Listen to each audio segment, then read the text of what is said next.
शैलराज हिमालय इस प्रकार आवश्यक कार्य में लगे हुए थे और प्रियतम परमेश्वर शिव शयन कर रहे थे। इतने में ही सारी रात बीत गई और प्रातःकाल हो गया। प्रभात काल होने पर धैर्यवान और उत्साही पुरुष नाना प्रकार के बाजे बजाने लगे। उस समय श्री विष्णु आदि सब देवता सानंद उठे और अपने इष्ट देव देवेश्वर शिव का स्मरण करके वहां से कैलाश को चलने के लिए जल्दी जल्दी तैयार हो गए। ओम नमः शिवाय। कैसे हैं आप लोग? ईश्वर कृपा से आप सब अच्छे होंगे। ईश्वर सब पे कृपा बनाए रखे, सबका कल्याण करे।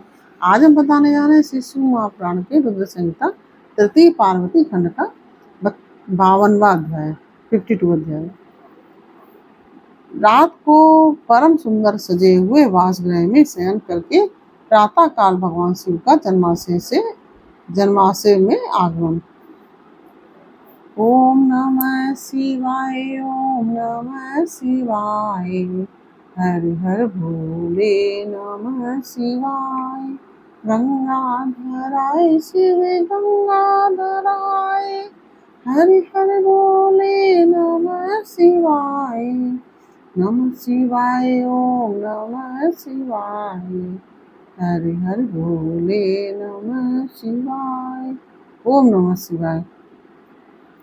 ब्रह्मा जी कहते हैं, तात तदंतर भागवानों में श्रेष्ठ और चतुर गिरिराज हिमवान ने बरातियों को भोजन कराने के लिए अपने आंगन को सुंदर ढंग से सजाया तथा अपने पुत्रों एवं अन्य अन्य पर्वतों को भेजकर शिव सहित सब देवताओं को भोजन के लिए बुलाया।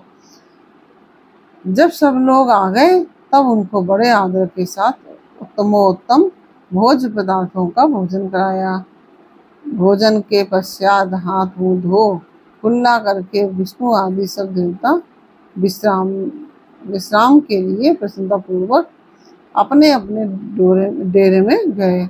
मैना की आज्ञा से साध्वी स्त्रियों ने भगवान शिव की भक्ति पूर्वक प्रार्थना करके उन्हें महान उत्सव से परिपूर्ण सुंदर वास भवन में ठहराया। मैना के दिए हुए मनोहर रत्न सिंहासन पर बैठकर आनंदित हुए शंभु ने उस वास मंदिर का निरीक्षण किया।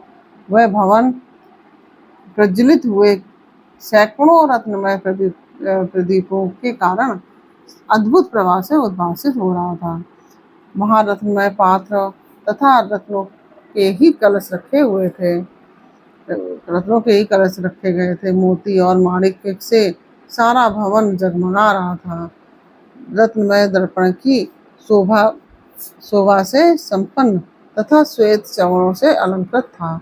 मुक्तामणियों की सुंदर मालाओं वंदनमालों से आवेष्टित था तथा वह वासभवन बड़ा समृद्धिशाली दिखाई देता था।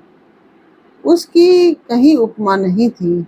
वह महादिव्य, अति विचित्र, परम मनोहर तथा मन को आह्लाद प्रदान करने वाला था। उसके फर्श पर नाना प्रकार की रचनाएं की गई थी। बेल बूटे निकाले गए थे। शिव जी के दिए हुए वर का ही महान एवं अनुपम प्रभाव दिखाता हुआ वह शोभाशाली भवन शिवलोक के नाम से प्रसिद्ध किया गया था। नाना प्रकार के सुगंधित श्रेष्ठ द्रव्यों से सुवासित तथा सुंदर प्रकाश से परिपूर्ण था।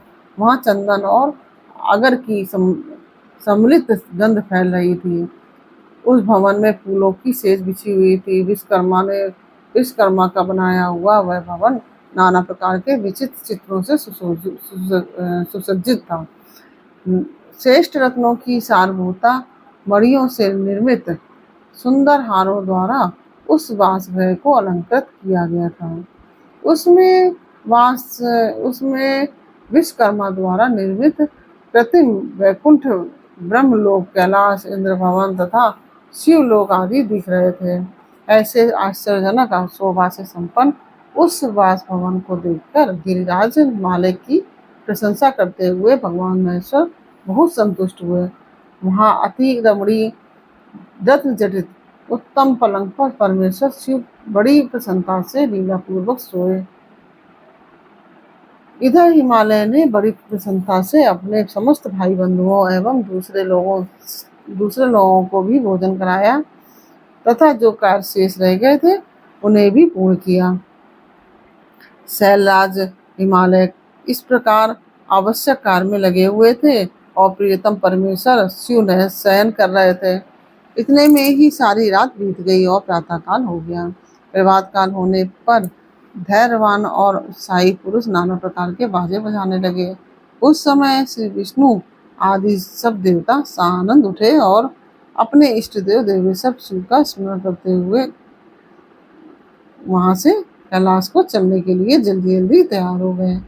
उन्होंने अपने वाहन भी सुसज्जित कर लिए।